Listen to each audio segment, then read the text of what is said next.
And welcome, Hoosier fans, to another episode of the Doing the Work podcast. Tonight, we wrap up the Indiana Hoosiers 2021-2022 season. I am your host, Kathy Amos, and I'm here with my esteemed co-host, Coach Jeff Marlowe.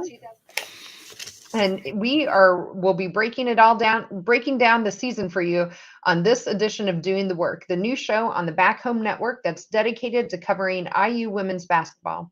So today we'll start the show with the way we do every show, and that's with our banner moment. And Jeff, for me, I'm going back to March 13th. March 13th was a week or so after the women made their great run in the Big Ten tournament to get to the championship game. Again, losing to Iowa in that game, but boy, the Big Ten tournament run really just helps take them over the hump after a kind of a slower end than we would have liked to the season, and that really culminated to me on March 13th when all the women's teams across the country got together, including our Indiana Hoosiers, and they got together in that room and they watched that Selection Sunday show for the first time on Sunday, broadcast over ESPN, and they got to see their name called out as a number 3 seed, which meant they got to host as well for the first time. And to me, I thought there was a great culmination of the year's event, the season. It was one of the goals that the women had put forth for themselves at the beginning of the year, and it was one that they got to see come to fruition. And it was so much fun to see them on television. It was fun to have our friends around us and see that and enjoy it, even if we were from afar and virtual. And it was just, I thought, a really fantastic moment. And to me, that was our banner moment for the year. And I loved seeing it, and I hope we'll be able to see it again one day. And as always, our banner moment is brought to you by our friends at Home Field Apparel. This is their first season as the presenting sponsor for the Back Home Network. And did you know that when you go out to the IU collection, you'll actually find an IU t-shirt commemorating the 1983 women's season when that team won the Big Ten title and made its first NCAA appearance. And if you support other college teams or have folks in your life that do, Home Field probably has something for them as well. Their product line now extends to more than 120 different schools with unique vintage logos for all of them. And no matter what you buy, you know it will be comfortable and what colors will last through many washings. Plus, you're supporting an Indiana-based team company that came up through Kelly, and what could be better than that?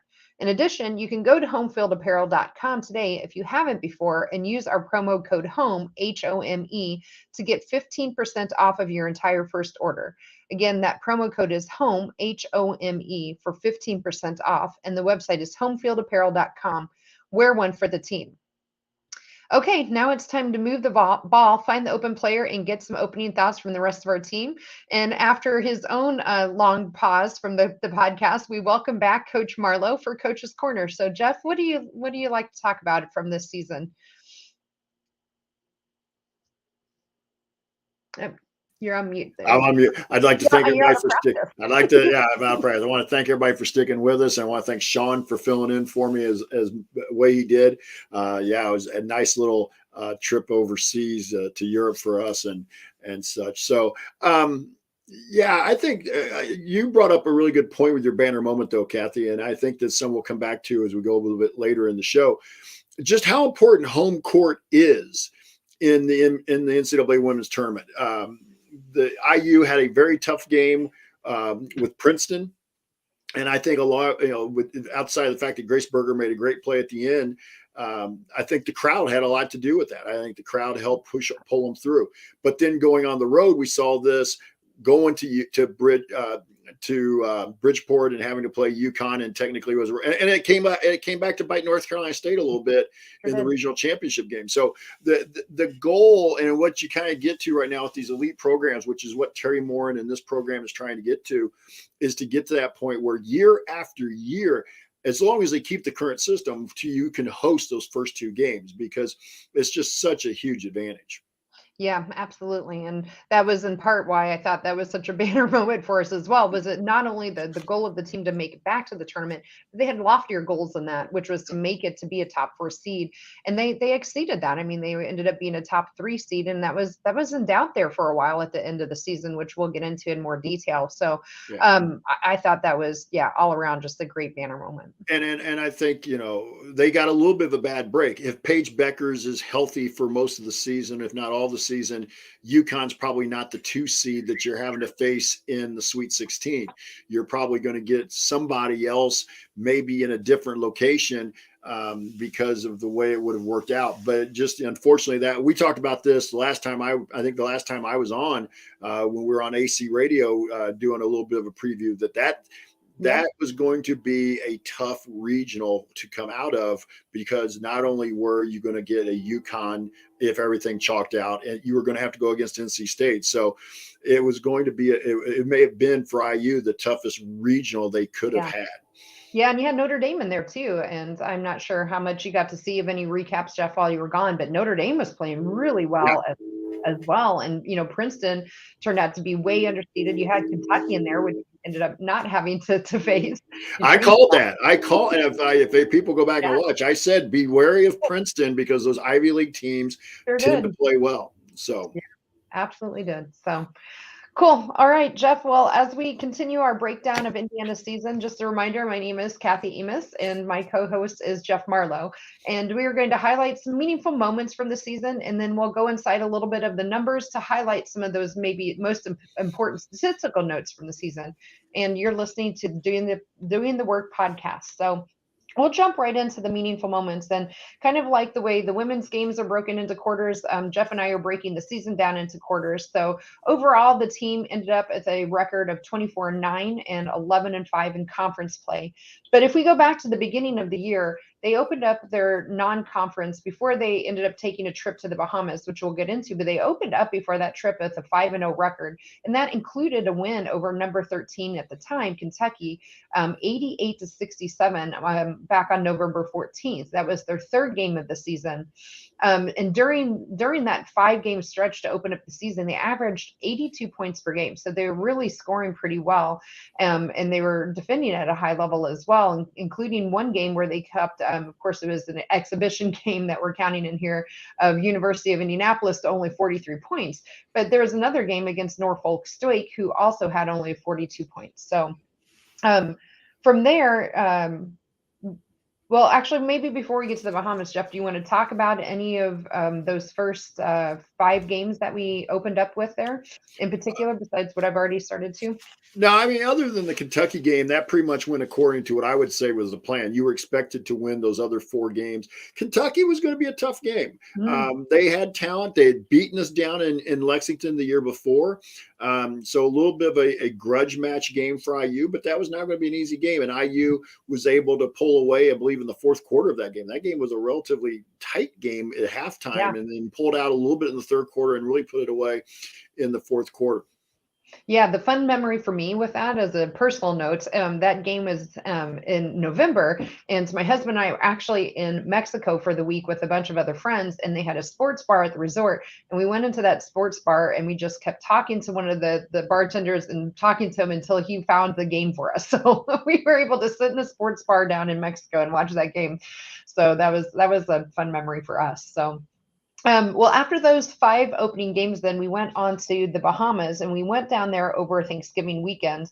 The Bahamas tournament was a really interesting one. They had a lot of big games and big teams in that Bahamas tournament. And the unfortunate thing was that it was televised on something called Flow Hoops, which no one seemed to know how to get to. And it was another pay channel. And we weren't able to see any of those games, but they did play 2 games down there. They played first to open up on the 25th on Thanksgiving Day against Stanford, who was number 5 at the time, and they would lose to Stanford, but only 66-69. Just as, again, to a reminder to our listeners, Stanford is a fantastic team. And in fact, they're in the Final Four right now. And I think when I went back and looked at a little bit of the stats from that Stanford game, a couple of things jumped out to me. One, we shot only 32% in field goal percentage compared to 44 for Stanford, and we were out rebounded 59-38. Also, while we were in Stanford, we would play Miami down there before leaving the Bahamas. We did beat Miami, but only 53-51. And there again, I think they had a struggle with their shooting that night. But Jeff, what sticks out to you from the Bahamas? Well, you hit the first 2, and I think those to me are meaningful moments for the season. And you mentioned shooting overall, but if I recall, we shot poorly from beyond the arc. And that became kind of an overriding or an issue throughout the season that we constantly talked about once we started this show. And then the other thing that to me became the real stat of that Stanford game was the rebounding. And if you watch as we go through the season, the games we're going to talk about for the most part that we lost are games where we got out rebounded badly. And that first showed up in that Stanford game down in the Bahamas. Yeah, and as Ari pointed out as well, that Miami, I think he's talking about the Miami team ended up being quite a good team as well. Mm-hmm. And even though it was really close, and at the time maybe thought it shouldn't have been as close as it was, it did turn out to be a quad one win. So that really kind of closed out of what we're calling our first quarter of the season. We ended up there with a 6-2 record overall. And again, I'm sorry, I forgot about the most important game probably of that, which was the NC State game on December 2nd. So so they came back home and played NC State. And again, NC State at the time was number 2 in the country. And they just lost to UConn in the Elite 8 here in a very tightly contested match. In fact, I think that game went into overtime, if I remember. Two overtimes. That's right. I've had so much basketball the last 3 weeks. They blend together. So, and from what I've seen, it may have been the best game of the tournament so far. Yeah, it was a really good game. So, and back to your earlier comments about Bridgeport, I wonder in that game if NC State as the number 1 seed, maybe had better placement and not been playing at Bridgeport, that game probably turns out differently. And you see now NC State in the Final Four instead of UConn. But anyway, back to us. We would lose that game 58-66. It was at home in Bloomington. But this was also for Jeff and I, this was our premiere edition of Doing the Work podcast. It was the first game that we did our post-game show. But about the game specifically, they have a player, Diamond Johnson, at NC State, who at the time, I believe, if I remember, Jeff, keep me honest, she was hurt and it was just coming back off of that injury for this game.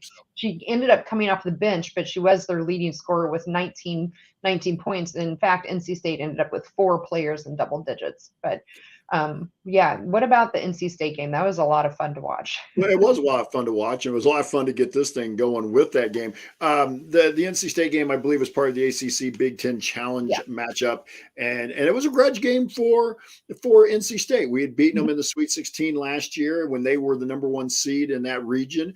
And so, darn well, they'd been pointing to that game for a long time. It was a game that was really nip and tuck. And again, it was one of those games where at the end, Indiana had one of those droughts where they went on about a 4 or 5 minute drought that really doomed them. And a lot of that, and then it came back to when you get down like that, or have those droughts, you need to be able to score quickly. And this team really wasn't built that way because you probably need to use the 3 ball to score quickly. So things that we saw later in the season were you saw in the Stanford game, you saw in the NC State game. We just didn't realize that those were going to become the kind of Achilles heel, of the team as it went forward. Yeah, absolutely. And I think this game really highlighted how sometimes the team came out a little flat in that second half and that third quarter, where here we went into the halftime with a lead, barely 23-21, but it leads the lead. And when we came out in both the third and fourth quarter and ended up getting outscored by 6 in each. And what I remember of the game, it probably widened that margin to the 8 points they ended up losing by, especially at the end, because I think we were fouling NC State. To kind of try to extend that game. So that was interesting. And just kind of looking quickly at the stats there, I think they out-rebounded us. Yes, they did 43-35. So shooting and rebounding, which ended up becoming a theme for us that throughout the year, was one that showed up there for us. So that now we officially finished with our first quarter. And, Kathy, I think in this part, I think the second quarter, this was by far the best quarter of the season. Indiana goes 8-0 over in the second quarter. And I think you just maybe jump ahead because they played, Penn State and Ohio State Big Ten games and won by 20, if I remember right, on the road at Ohio State. But the big game in this stretch is Maryland right after the new year. And I think maybe we just jump right ahead to that Maryland game. Yeah, we sure can. So we opened up Big Ten play here in the second quarter of the season, as Jeff mentioned with Penn State. I don't want to jump too fast over the Ohio State game because that was at Ohio State. and it was against another top 20 ranked team at the time, and we ended up beating them 86-66, and that was, I thought, a very pivotal moment for the team too, as another testing point, because we had played a couple of ranked teams earlier and lost to them, and here was another chance at a ranked team on the road, and we went into Ohio State and beat them, and didn't just beat them, we beat them quite handily by 20. So and because of the way the schedule worked out, they ended up sharing the conference title. They ended up, I believe, the number 2 seed in the Big Ten tournament. But as far as like wins and losses, I think they ended up with a share of the Big Ten title. And when I saw them back in December, and as badly, and again, a lot of that had to do with the schedule. And we're going to get into the schedule pretty much in the next 2 quarters here of the season. But, at that point, they did not look like they were a Big Ten title contender.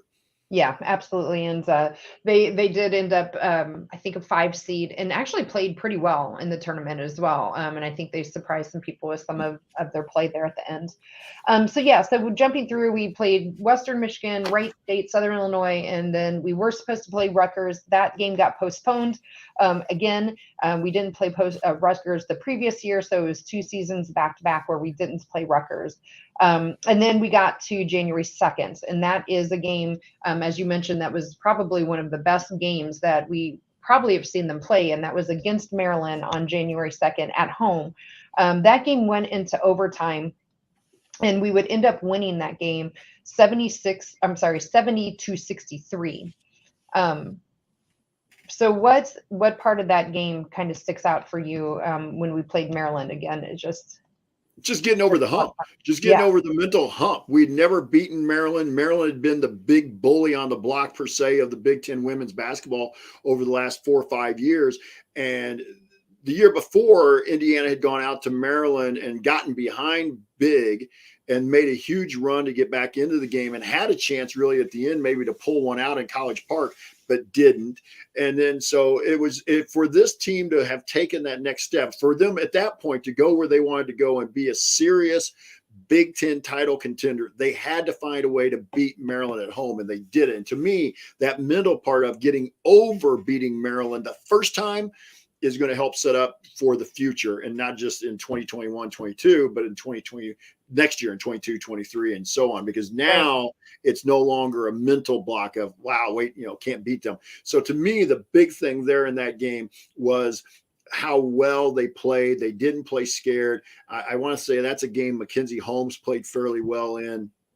And so it also showed, as Ari's kind of pointing out in the chat with the workaholics here, you now could at least make the reasonable argument that Indiana had attained equality with Maryland, both on the floor and talent, but also in where the programs were in terms of national perspective. Yeah, absolutely. Again, back to, some of those third quarters that we had, though, this was one where, again, we really outscored them in that second quarter to go in up at halftime. And then we came out and we're a little flat again in that third quarter. Luckily, we played them, to tie in the fourth quarter. But boy, that overtime, they came out and their defense is what I really remember. And they held Maryland to only 2 points in that overtime period, with us scoring 9 points. And it was just really fantastic to see. And Maryland has Angel Reese, and Angel Reese definitely got hers that game with 22 points, and Ashley Owusu as well with 10, and then Diamond Miller with 17. But otherwise, we kept them to 63 points, and Maryland, if I remember, averages well over 70 points a game. So that, and I want to say they were averaging over 80 at that point. Yeah, I think you're right. Yeah. So anything else in that Maryland game? Not in the Maryland game, but then we're going to finish out with 3 strong wins. Yep. But Mackenzie Holmes is going to go on the IL here, during this portion of the season as well. Exactly. So after we beat Maryland in overtime at home, we followed up with wins against Wisconsin, at home against Nebraska, and then a Purdue win in overtime at away. And again, as you mentioned, the important part in this stretch was that we would go without Mackenzie Holmes after that Wisconsin game. She went out with a knee injury on January 5th. And that was important because from January 5th through February 17th, we were without Mackenzie Holmes. So again, January 5th was the Wisconsin game. we would still win 2 more right after that, including Nebraska at home. And Purdue overtime away was just a really gutsy win. I thought, the crowd the crowd in Mackey Arena really showed up for that Purdue game. And, to get it to overtime, it was just such a slog of a game. And that was something to watch as well. Again, we ended up scoring 19 points in that fourth quarter.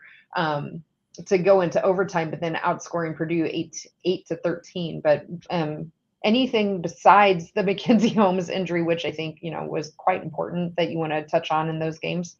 Well, we also saw in the Purdue game, and the Nebraska game was one where we played without her. And that was kind of the game where everybody was like, "Wow, she's out. What's this team going to look like?" And we were able to get past Nebraska at home. Being at home probably helped. Went to Purdue, who we'd beaten several times in a row. Weighing it late with new coach Katie Gerald's former Purdue player, wanting to try and get the rivalry turned around a little bit. And a game we didn't really probably at least deserve to win for most of the game. We were without Nicole too. Yeah, and it was a game where Allie did not play very well at all. She was struggling, but at the end of the game, it may have been the first 3 she hit in the whole game, the first 3 of the game, and she hit. There was a huge 3 that got us really back into a chance to get it toward overtime. And then Grace Berger made plays down the stretch. It's kind of what we came to know from Grace Berger. Kind of really showed up at the end of that Purdue game. Get the ball to Grace and let her make plays, either off the dribble and find somebody or make a shot for herself. And so, but that's what I really took out. And that was a game that, to me, not knowing what was going to come here in the next few days, coming after the Purdue game where they would end up getting shut down because of COVID within the program. But at that point, I was like, wow, this team has a real opportunity to be a Big Ten title winner, because they just showed they could go on the road without one of their best players, an all Big Ten caliber player, and win when they didn't play their best. Yeah, absolutely. And the other thing that, I remember about that Purdue game is Alexa really stepping up for us as well. Yes. At the time, she wasn't really in there when Mackenzie was playing to put up a ton of points. She was in there to kind of do that glue player kind of stuff, right? It was rebounding, it was blocking out, it was good defense. But in that Purdue game, she put up 21 points for us. And, that would be a theme for her while Mackenzie was out, where she was really going on a stretch of like 7 or 8 games where she was up in that, teens and even bordering on 20 points. And in this game, she almost had a double-double, one rebound shy of that. So I really thought this was a good, I don't want to say a coming out party for Alexa, because Alexa's always been a great player for us. But in terms of offensive production, to go with her defense and her rebounding, this is where I thought she really stepped up. Well, it was a coming out party because that game was on national TV, if I recall. That was a game that was on FS1, I believe. And so we knew what Alexa was capable of. IU fans knew what Alexa was capable of, but I don't think a lot of the country knew the type of player that Alexa was. But as Ari points out in the chat, Grace Wagner made a huge play at the end of that game as well. So we don't want to leave her out of that. So, but then as I mentioned already, coming out of the Purdue game, feeling all that positivity, all that like, oh yes. And then first of all, Illinois canceled, and we thought it was mainly because of issues in their program, but come to find out IU had COVID issues in the program. So it's going to shut down for 2 weeks, and it's really going to wreck the schedule. Yeah, absolutely. So before we get into that, though, with that win over Purdue, that marked a 6-0 opening for conference play for us. And that was the best conference opening we've had in program history. So you started on it. So moving then into what we'll call the third quarter of our season, we did start with the January 19th game, which would have been against Michigan State, postponed, followed by Iowa and Illinois, all postponed. And we went then from that January 16th game against Purdue and not playing again until January 31st. And I thought that was really, to me, the turning point of the season for us. I thought after that, it just seemed we never quite got our groove back. Even, without Mackenzie, those 3 games, it seemed like the team was coming together and finding a way to win, especially without Nicole as well in that Purdue game. And I thought they were really on a roll, and it just really hurts because they lost their momentum in gameplay. They lost at least a week of practice together. And I thought, to me, that was probably the most pivotal 2 weeks for the team when they didn't actually play at all. Well, not only that, there was also, you could tell they hadn't practiced, and it ended up forcing them to have to play a bunch of games later on in February, jam-packed in there as they were trying to make up some of those games. And that probably more than anything cost them the Big Ten title. Yeah, absolutely. So they would come back and they would resume play. They would go on the road, which again is it's tough enough to go on the road. It's tough to go on the road against Michigan, but it's tough, especially to go on the road against Michigan, who was number 7 at the time after a pretty much a 2-week layoff. And they did end up probably one of their not worst performances of the year, I thought. It ended up losing 50-65. Again, just it was And a it, hostile environment, and it was just such a hill to climb, I thought, for them. and it wasn't really that close. I don't even think it was necessarily Whatever. as close as 15. It just didn't feel that close. You could tell they had not practiced. They'd lost some of their conditioning. McKenzie didn't play, and Naz Hillman and the other post players for Michigan really exposed us. And not only that, I want to say, in fact, I don't have the stats in front of me, Kathy, but real quick. I want to say that game was something we got out rebounded something like 48-15. I mean, I just remember it was pretty bad. So yeah, we only had 20 rebounds to their 52. That was it. Yeah, but it was a huge I knew it was a wide margin too. Yeah. Yeah, so it was just a lot of things going against us. Again, we only shot 33%, so you're shooting woes. And yeah, I mean, just from the start, you could just tell, they're outscored 19-14 in that first quarter, first quarter alone. We did outscore them in the second, 16-13, but boy, then there's that third quarter again where they outscored us 16-6, and it just went downhill from there. But outside of the way they lost, if you were at the beginning of the season going through the schedule, going win, loss, you would have probably chalked up a loss at Michigan to that team. Naz Hillman was the preseason, one of the preseason Player of the Year candidates. She was an All-American, so that was going to be a tough game, even with everybody having been healthy, no COVID pause, Mac playing. But so it wasn't necessarily the loss that was disappointing. It was just the way they lost. But again, the first game back off the COVID pause, it just is it's the way it was. But unfortunately, you had to run into a team that, IU was still on top of the Big Ten at that point. And Michigan, I think, was at 1 loss. So they saw a chance for themselves to get right back in the race. Yeah, absolutely. And, to me, Jeff, that was probably the only game. And I would say that they just looked a step slower than the whole team. And it just, you could definitely tell it was a rusty game. So. Yep. All right, moving on then. So after that, though, we would go on a 4-game stretch where we would win 4 games. We would go win at home against Minnesota and then beat Purdue again at home, which I was at. So that was a lot of fun for me to see that in person. We go over to Champaign and beat Illinois. And then we'd follow that up with a win against Michigan State at home. And that Michigan State game was in particular an important week, not because of just playing Michigan State and winning at home, but earlier in the week, Michigan State had beat Michigan. Mm-hmm. And if we remember that week, Michigan State beating Michigan actually put us in sole possession of first place. And so to maintain that sole possession, it was really super important then to follow up us beating Michigan State, which we were able to do. So, we were in just a fantastic position on February 12th, and again, at leading the conference. So that kind of wraps up our third quarter, where we would finish then that third quarter at 5-3, and we are now 19-5 heading into our final stretch. But any of those 4 games you want to talk about in particular? No, but I think in hindsight, you look at that's where maybe even though the schedule was getting condensed a little bit, 3 of those 4 games were at home, and Illinois was toward the bottom of the Big Ten on the road. Yeah. So those were, even though they were playing 4 games, I want to say that was like 4 games in 8 days, 4 games in 9 days, something like that in that stretch. Yeah. The being at home is always helpful. And then Illinois not being a very good team in the league is helpful. It's going to be the next stretch we talk about that finally where that schedule being condensed caught up to them. Yeah, absolutely. Might have covered up maybe some things that I think going into our fourth quarter of the season probably came to kind of catch up with us. So we would start this final stretch of our conference play here really with a really tough stretch on the road. We had the Iowa game ended up getting rescheduled from earlier. That put us in some back-to-back games there. We ended up still not playing Rutgers at all, but we'd end up losing 4 of our last 5 games. The one win came in that stretch against Northwestern. The important thing about the Northwestern win, besides winning it, that was actually when Mackenzie Holmes came back to the team as well. So just running down those last 5 games, we lost at Nebraska, we beat Northwestern at home, lost to Iowa, both at home and there again away, and then at home away at Maryland. I do want to stop and point out, though, the first Iowa game.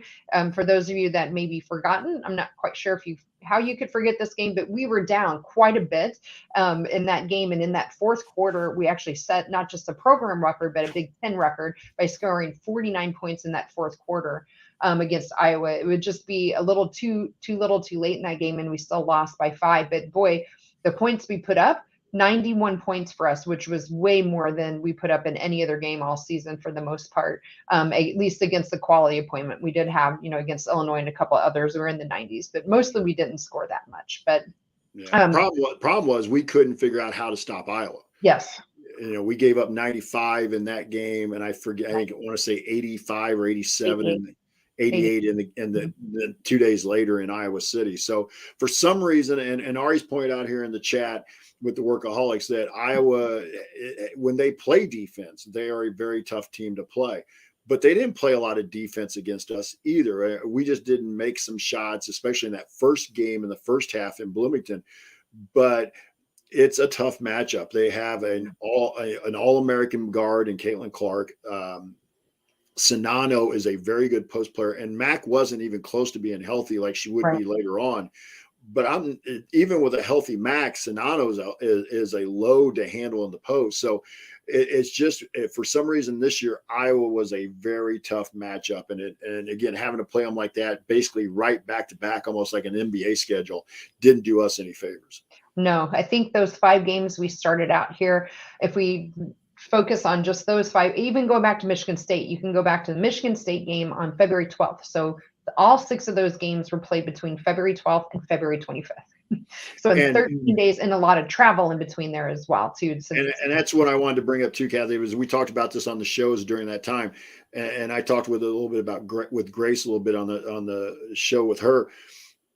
It's not so much just even the physical wearing down of playing that many games, but kids and players are always going to find a way to have energy to play the game, but it's here. And I think that really showed up, especially when they went to Maryland to end the season. They just looked like a team that was mentally tired by the time they got to Maryland on that last Friday of the regular season.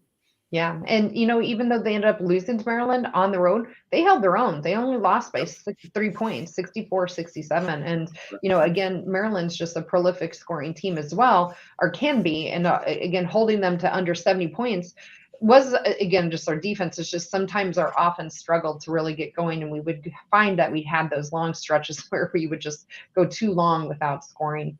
Iowa overall is just a bad matchup for us. And,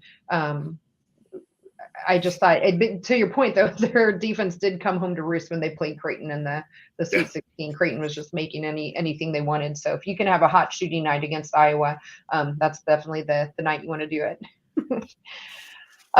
So to finish then off the season, we finished that last quarter of the season 5-4. That took our regular season record to 24-9. Anything else, Jeff, that you want to talk about? No.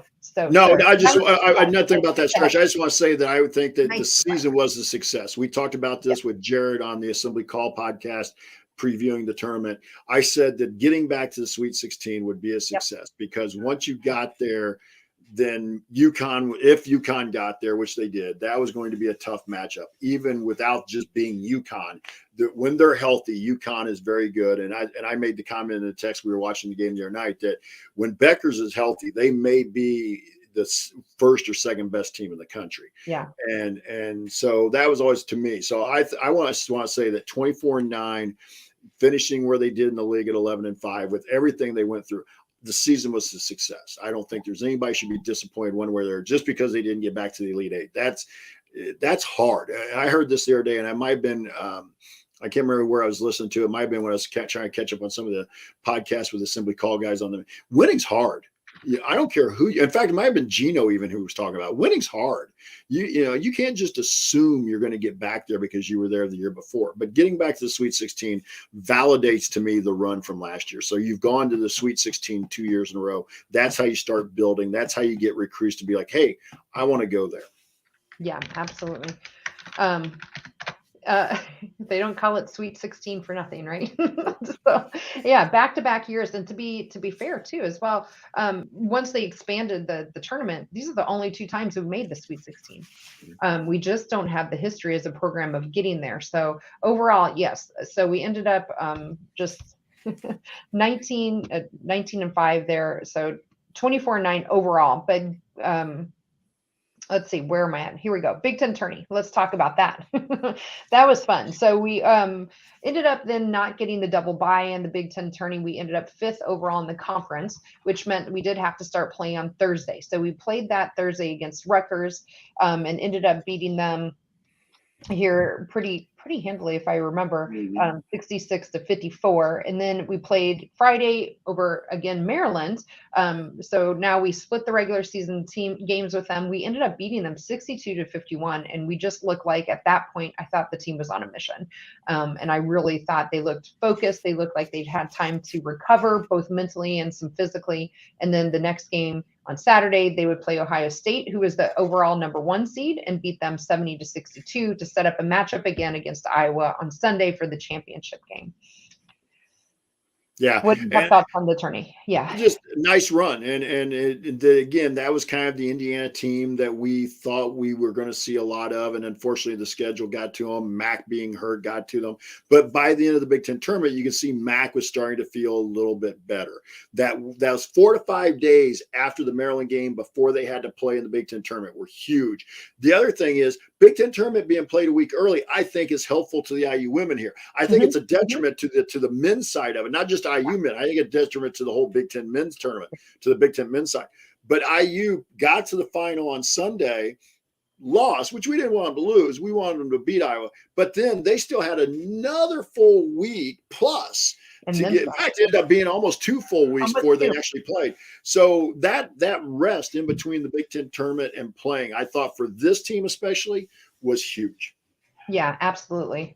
And so we did go and play Iowa, who is the number 2 seed in the tournament. They were at that point ranked number 18th, 12 or 18, depending on which poll you look at in the country. And we just once again just couldn't find a way. And this time, I thought it was more, again, we couldn't find a way to score.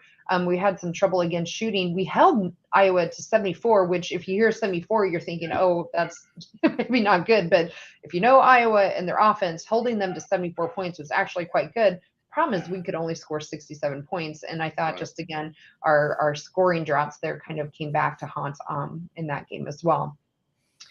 But, regardless, just a fantastic, just to be even playing on that Sunday of the Big Ten tournament was super exciting. I think that was one of the most watched Big Ten women's tourney games in history, if I remember correctly. And it was one of the most, if not most, and Ari can help me in the chat with my stats here, but I believe it was one of the most attended Big Ten women's game as well.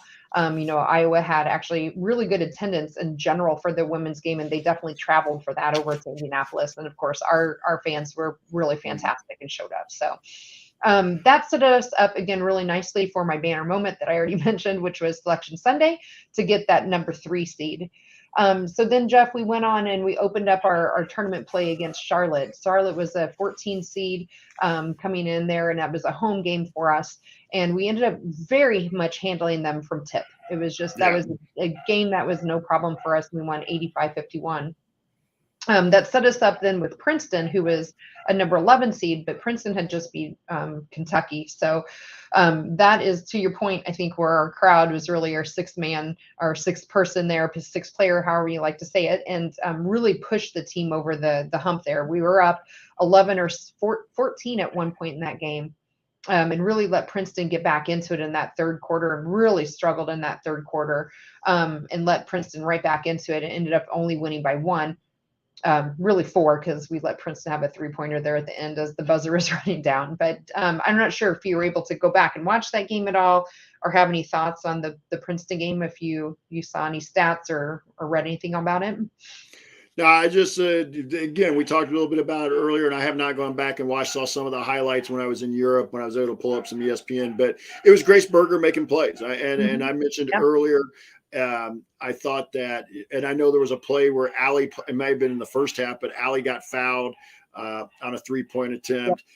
But they, it just, to me, that was a game where the crowd lifted. If that game's at a neutral site or someplace else, that may be a game that Princeton pulls out, because I think they felt like they had an opportunity.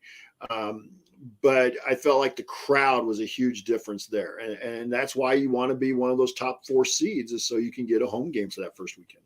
Yeah, absolutely. So then that would move us on to the Sweet 16. As we mentioned, it's our second Sweet 16 in a row, and our second in program history with expanded. We did make the Sweet 16 before, back in earlier history of before the tournament was expanded, but so third overall if you count that one. So again, just a really, I thought, a successful season even leading up to this, and then we just had a tough matchup, as I think everyone probably listening and in our Workaholics chat here knows. We were paired up against number 2 seed UConn. That game took place in Bridgeport. You could definitely tell that it was probably 90% Connecticut fans to 10% non-Connecticut fans. The atmosphere was really great for Connecticut, and regardless, to be honest, I don't think it would have mattered a whole lot. Connecticut is a really, really talented team. You've already mentioned Paige Beckers being back for them, and I think this just might have been a little too much for us to handle anyway. But we ended up losing that game 58-75. And again, just the girls, women, just never lost their heart, and they just played it all the way to the end. So it was nice. And I don't know if you got to listen to Sean and our show, but Allie was for us that player of the game, and for her to recap her 7 years as a collegiate player and having given so many years of those 7 to Indiana, that was one of her better games, I thought, this season. So at least to see her go out on a high note, it was really good. And yeah, Grace did Grace things. So well, and I want to say that what I saw before the game was that, and I know part of it's coach speak, but I think it was interesting to see the comments that Gino had made prior to the game about the program, about how IU was a legit contender, that this was not an easy game for them, that the basketball IQ of the kids for IU was something he really was impressed by. But unfortunately, this came back to the two kind of bugaboos: long scoring droughts and rebounding. And you give a team like UConn multiple opportunities, they just got so much talent, they're going to make you pay. You can get by with that and maybe squeak out a win against a lesser talented team, but you're talking about most of the time UConn's running out there 4 or 5 McDonald's All-Americans on the floor at the same time. And it's not just Paige Becker. I know I've mentioned her, and I love watching the kid play. But Azzy Fudd, the post player, and unfortunately they lost one of their post players in the game against North Carolina State the other day. I don't want to see anybody get injured. Well, I haven't seen anything officially rules are out, but it sure looked like a severe injury, wrist injury to me. Yeah. But anyway, I just think that I thought that, that just was one of those where the lack of ability to hit shots, especially from outside, I thought it came back to haunt us. All those things I've mentioned kind of for me that were the Achilles heel caught up to them in the UConn game too. It did. And especially in that third quarter, I mean, we were right in that game at halftime, and that opened to that third quarter. That was pretty much the beginning of the end for us. I can't remember. I don't have my notes anymore, but it was something like at least a 9-0 run that UConn opened up that third quarter. We ended up only scoring 13 points to their 22 in that quarter. And that was, I thought, just really what became it was too insurmountable for us. Yeah. So it just was, they were the better team. They had more talent, and you just tipped your cap to them. And that's why I said earlier, it's still a successful season. Losing to UConn, there's no shame in losing to UConn at the Sweet 16. No, I mean, they're the UConn teams in the Final Four for very specific reason, and as Ari and others have said, had Paige Becker's been healthy all year, most likely UConn ends up with a couple fewer losses and ends up being a number 1 seed overall. So absolutely no shame in losing to them. That was UConn's 28th Sweet 16 in a row. And we're excited about 2. And they're going to their 14th Final Four in a row. Yeah. I mean, just the history there, again, the mental aspect of trying to think about getting your head around some of those and say, well, no, that's fine. We can still beat them. And it's just, it's got to be tough to get over that. And they didn't shy away from it. They hung right in there, like I said, until that third quarter. So anything else, Jeff, you want to talk about in terms of any of the games we played before we jump into the stats? No, I'm good. Okay. All right. Well, with that, it is time to go inside the numbers. So I'll start out with just maybe we'll talk a little bit about team offense. So as a team, we ended up averaging 71 points per game. We were led by Grace, who averaged 16 points per game and overall, and 17 in Big Ten, followed by Mackenzie with 15 and 14. Anything do you want to continue talking about stats before I just start reading everything off? Well, I thought you were going to take them all. I mean, I saw myself. It's like, but I think the thing you see here, and this is a byproduct of Mac being injured, is Grace, Allie, Nikki all increased their scoring during Big Ten play compared to the overall season. Slightly, if you look, Lex, and I should say, and Lexa too. I left out Lex. Lex went from 11.8. She averaged 11.8 for the season, but she was at 14.6 during conference play. And then we didn't throw it in here, but Chloe Moore McNeil, the surge that Chloe Moore McNeil made because she got more playing time and more consistent playing time because of Mackenzie's injury, A, bodes well for next year, but B, I would really love to see and I didn't do this, but I would be interested to go back as we do some previews later on, maybe with the podcast later in the summer or next fall, what she was averaging before Mackenzie's injury and what she averaged after. Now, I think she went scoreless in the UConn game. I'm not going to hold that against her. No. But for that stretch, starting with kind of the Purdue game up at Mackey, she really played pretty well. Now, you could just kind of see her confidence growing and growing and growing with every game. Yeah, so real quick, I just pulled up the stats here. Chloe averaged 5 points per game on the year, but in conference play, she averaged 6.5. And again, in that stretch, she had her first double-double. She had her first, couple of games in double figures, and you could just really see her progress. So she was a lot of fun to watch. From a points production, anything else you want to talk about as a team or individuals? Well, I'll just point out a couple of things I've mentioned already, and I'll give you the stats for it. They shot, as a team, we shot 33% for the year from three. I mean, that's okay, but that's still, to me, the area that this team has to get better at. And when we start talking about for next year, this team has to be a better three-point shooting team. And they shot 50% on twos. So this was a team that when they got shots inside the arc and got to the rim, they finished for the most part. The problem was the games where they didn't shoot well, the Iowa games and the UConn game, it really probably cost them because it allowed those teams then to stretch leads out on them.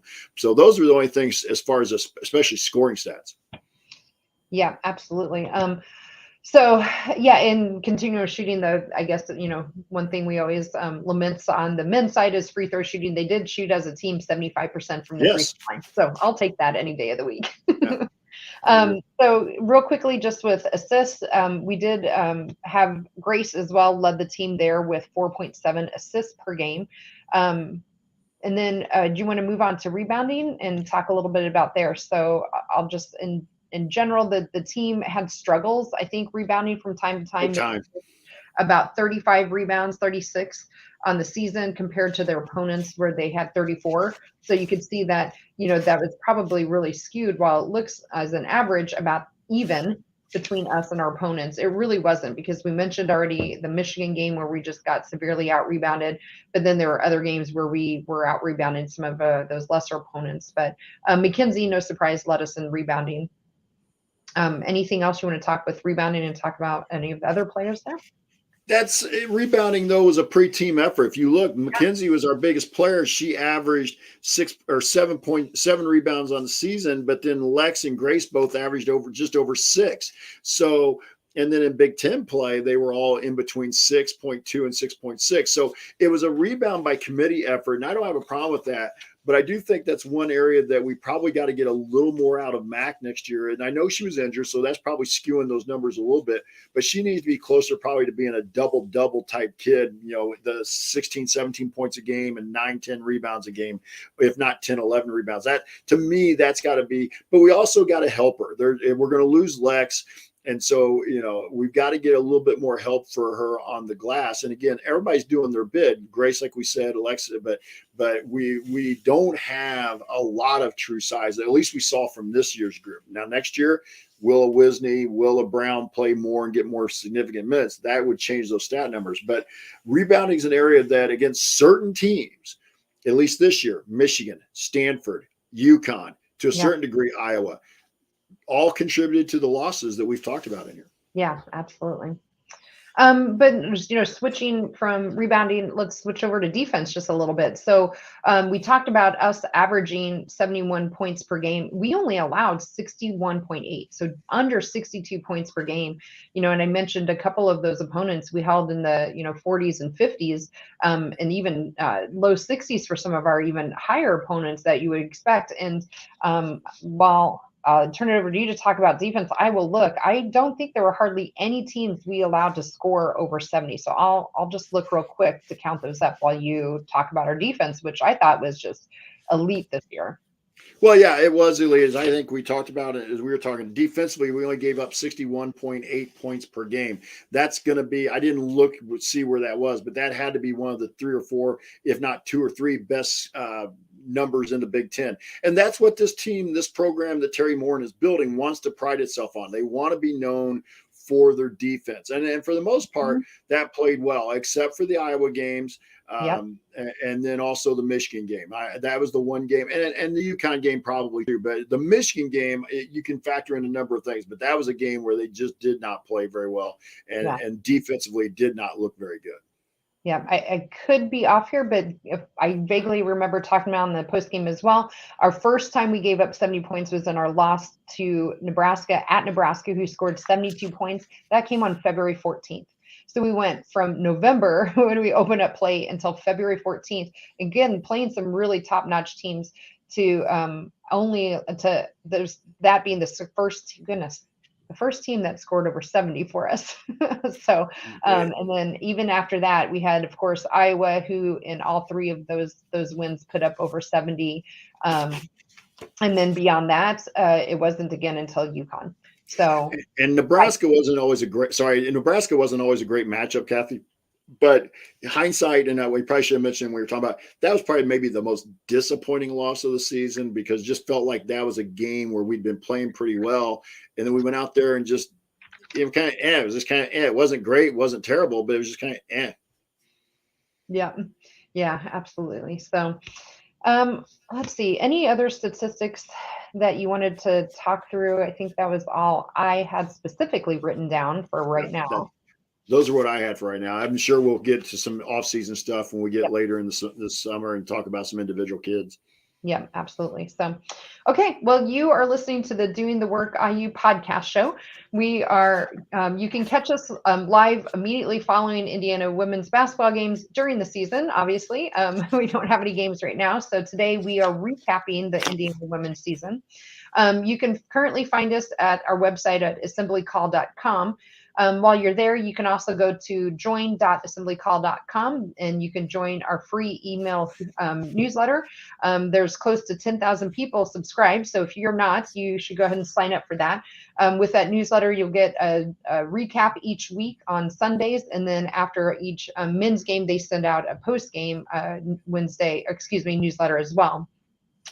Again, my name is Kathy Amos. I'm here with Jeff Marlowe, and we are just discussed Indiana's 21-22 season, and you're listening to the Doing the Work IU postgame show. Just one last reminder as well, if you have not purchased from Home Field Apparel, you can use our promo code HOME, HOME, to get 15% off your first order at homefieldapparel.com. This would be normally where we'd preview any upcoming opponents, but we don't have any for the foreseeable future. Jeff and I are talking about some content coming up for the rest of the off season. I don't know that we'll be here every Wednesday. We probably won't. Since this is our first year getting going, we're going to kind of shoot for every other week or so, but that will depend on content and will depend on Jeff and I and our availability since it is just the two of us right now. One of the things I think we are really going to try to do is make sure we get into the recruits coming in, as well as I know we have one transfer coming in. So we'll do some research on our new players coming in.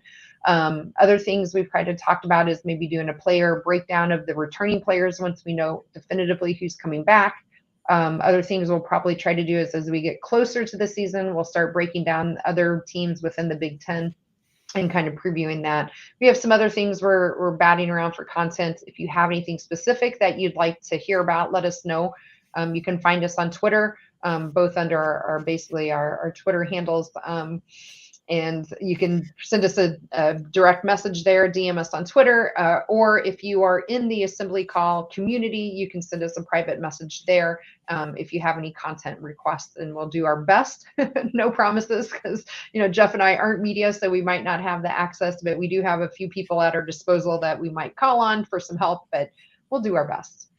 Jeff, anything you want to talk about in terms of any off-season plans we have? Well, I just think that one of the things we've talked about and we really want to do is try and bring in some people who have a little closer connection sometimes to the program. We've talked about Austin, the play-by-play guy for the radio. We've talked about maybe some of the other media individuals like Ari. Ari is not necessarily wanting to be on camera per se, but others like Seth Tao and things who might be willing to come on camera and talk about the program. We do want to try and see if we can find a way to get somebody who would maybe be a recruiting analyst who could talk to us about the recruits. Kathy and I have also talked around maybe seeing if we can find a way to get some of our seniors on, whether it's an Allie, a Nikki, and Alexa, even a Grace Wagner. Don't know that we can get all those accomplished, but those are things we're talking about. Obviously, there's no games to talk about, but we want to keep this going. We hope everybody's been enjoying it. I see Jack said he's having to get going and stuff, but we've enjoyed bringing you the content. We don't want to have a huge gap between March, April, and November. We want to try and keep people focused on and with the IUM's program. And I just think I'll take this, Kathy, my chance to take the last call for me that what a great season, what a great time to be involved in this project with you. But I think while there's going to be some kids leaving, there have been key contributors. I think what the program we're building with Terry Morin and having Grace Berger come back for another year and Mackenzie Holmes coming back definitely for another year is going to lay the foundation for this team to be very, very good next year. And now it's just going to be a matter of taking the pieces around Grace and Mac and putting them in there to where you're no longer going to see an Allie Patberg or Alexa Golbe or a Nikki Cardano Hillary. It's going to be somebody new. I would imagine Chloe Moore McNeil is going to be one of those. But I really think you shouldn't see this team take a step back to like 8th or 9th next year in the Big Ten. I think this is a team that should be in the top 3 or 4 of the league. I think that's going to put them in position to have another 3, 4, 5 seed. 5 seed won't help you, but a 3, 4 seed gets you another weekend at home in the NCAA tournament next year.